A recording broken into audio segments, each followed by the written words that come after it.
high-speed wire communication is commonplace today. Lift a telephone receiver and the world is at your fingertips. Speak, and your voice spans oceans and continents with the speed of light. Just if I have money for you, sir, I'll have to be taken out. Yes, here we are. Waiting, sir. Hi, sir. Real Dayton. Shall I connect you? Chicago calling London. Write on a telegraph blank, and your words appear by modern magic on paper thousands of miles away. Yes, it is hard to realize that a century has passed since Samuel Morse invented the telegraph in 1844. Early equipment was crude and handmade, but telegraphy made rapid progress as the years went by and went forward with America's expanding frontiers. Today, Western Union operates a vast network of 2 million miles of wire, furnishing swift, reliable communication. Financial quotations are transmitted from exchanges in key cities to ticker tape receivers in brokers' offices throughout the United States, Cuba, and in Canada. Each year, many millions of money orders, ranging from small sums to thousands of dollars, go over the telegraph wires. Even the nation's time depends upon wire signals from the official Naval Observatory. Day and night, in editorial offices everywhere, teletype machines bring in the news of the world for millions of readers. And every year, more than 200 million telegrams pass through the hands of operators in the traffic department. Here, in this operating room, hundreds of girls receive and transmit messages on batteries of teleprinters and multiplex machines. Those with ability and experience may be promoted to become supervisors on the floor or instructors in the schools which Western Union maintains in many cities. Here, the trainees learn by practicing on actual equipment.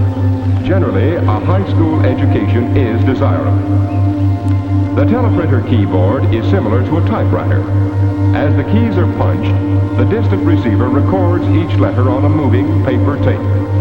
An operator removes the tape and gums it to the familiar yellow blanks. The letters NL on this tape identify the message as a night letter. The operator must know how to handle the various classifications, such as day letter, night letter, deferred cable, and special listings. To develop a trainee into a competent operator of the teleprinter and multiplex machines requires from 2 to 3 months. Job opportunities for men are found in the maintenance of all transmission equipment and in the operation of the relay offices. In the carrier system department, trained technicians maintain equipment that transmits hundreds of messages over a single pair of wires. In the experimental laboratories, college-trained research engineers work constantly to find new methods and techniques to provide quicker service. One of these developments is radio beam telegraphy, transmitting 1,040 messages in each direction simultaneously through a series of high towers. Another is the facsimile telegram, whereby a written message is dropped into a transmitter and automatically reproduced by a receiver.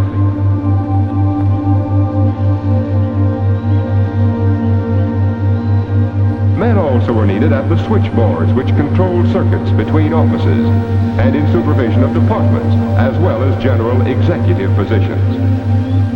Typical of these is the traffic manager, who is responsible for the efficient dispatch of all messages through the traffic department. Construction of new branch offices and maintenance of existing buildings and properties is the function of the plant department. New equipment is installed and wired by equipment men and installation experts from this department. Teleprinters and multiplex machines are in constant use and require inspection by trained testing and regulating men so that sudden breakdowns may be avoided. In the commercial department are handled most transactions with the public. In addition, this department employs about 15,000 messengers to pick up and deliver messages. Here, excellent opportunities are provided for young men to acquire business training because of the contacts established while delivering messages. More than 1 million prominent businessmen began their careers as Western Union messengers.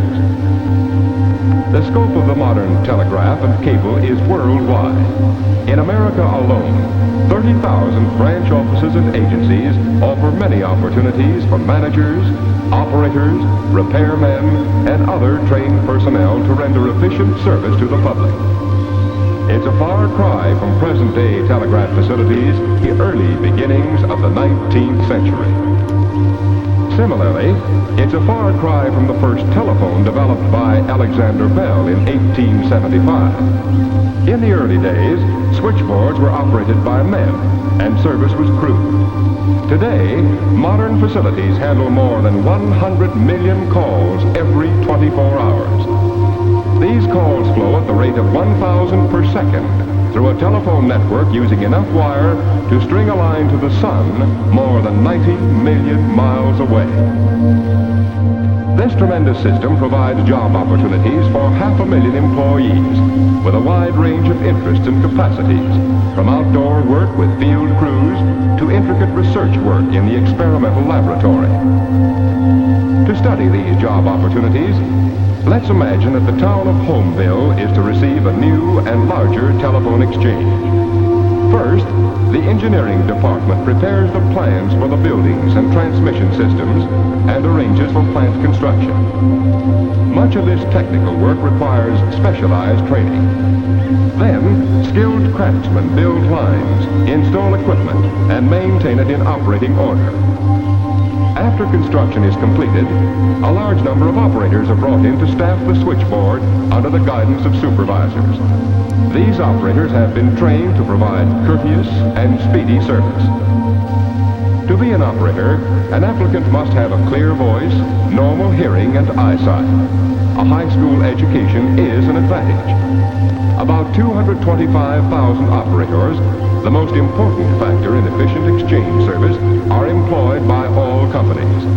They also handle all long-distance and special calls. Even in communities served by dial telephone and automatic systems, many operators are required for information and special service. With the traffic personnel on hand, the new Homeville Exchange is ready for full-scale operation.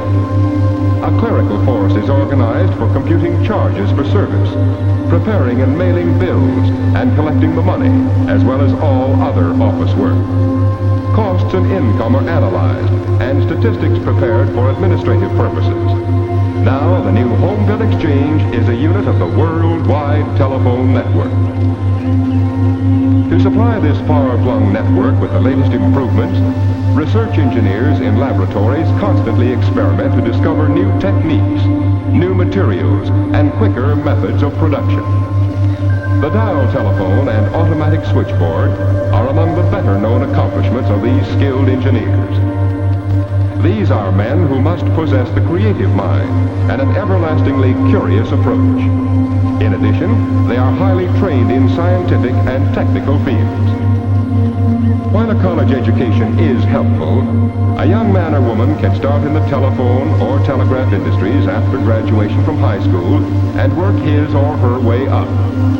For technical work, an understanding of mechanical drawing, elementary electricity, physics, and mathematics is very important. All new employees in these industries are trained right on the job or in company schools to perform specific tasks. One of these special jobs is that of the lineman. His duty is to help build new lines and repair those which have been damaged. In the spring and summer, he fights storms of rain and wind. In the winter, there is ice, snow, and freezing gales. Opportunities in all jobs for promotion are plentiful because most companies prefer to advance their own personnel whenever possible. Dependability is an important factor in judging an applicant's aptitude. And just as the public depends on prompt service and communication, the telegraph and telephone companies, in turn, must depend upon reliable, capable employees to keep these nerve systems of our social and economic life functioning properly. Throughout Throughout the country, men and women can find excellent job opportunities in the twin fields of wire communication. These are jobs with stable employment for a wide range of aptitudes and ambitions. If you are the sort of person who finds satisfaction in contributing to the service of other people everywhere, then telephone or telegraph communication may become your life work.